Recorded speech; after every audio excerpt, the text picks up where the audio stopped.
आपको और आपको परिवार की आदि प्रभु शंकराचार्य की जयंती के ढेर सारे शुभकामनाएं। आप देखना शुरू कर दिए हमारे गुरुदेव के चैनल रमणदीप धाम मंदिर। हम हैं अपना ब्रजेश। आदि प्रभु शंकराचार्य जब जन्म लिए तो उनके नाम शंकर रख दिए गए।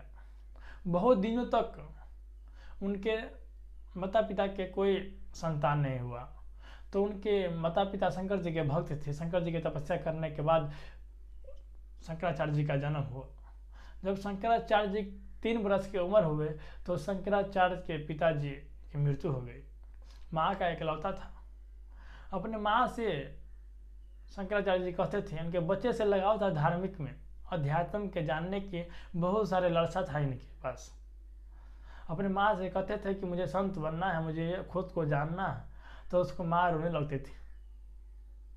तो अपने माँ को दिल कभी दुखाना नहीं चाहते थे। जब 8 वर्ष की उम्र हो गए, स्नान करने गए नदी में, गंगा जी में स्नान करने गए, उनके साथ उनकी माँ भी गई। जब स्नान कर रहे तो मगर उसका पैर पकड़ लिया शंकराचार्य जी प्रभु के। जब मगर पकड़ लिया तो रोने लगा और उसके माँ भी रोने लगा। बोला शंकराचार्य प्रभु ने कि माँ, अगर तुम मुझे संत बनने दोगी तो ये मगरमच्छ मुझे छोड़ देगा, नहीं तो ये खा जाएगा।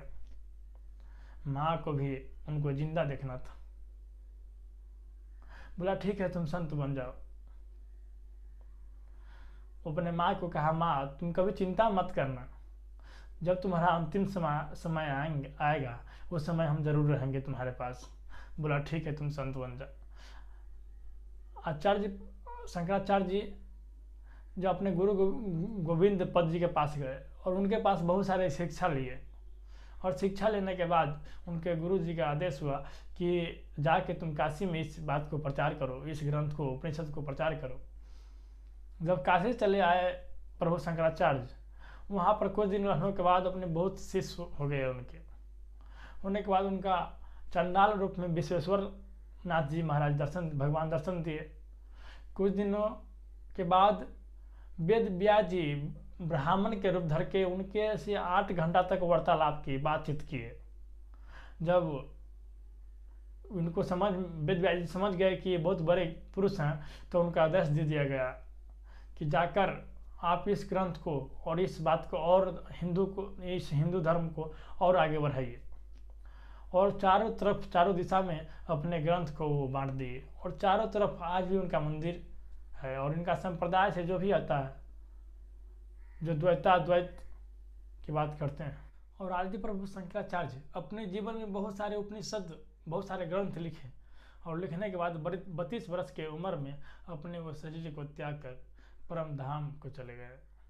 और उनके 4 शिष्य थे, जिनके शिष्य चारों दिशाओं में उनका मंदिर है, वो चारों शिष्य को सौंप दिए और 32 वर्ष की उम्र में अपने शरीर को त्याग कर प्रभु के धाम में चले गए।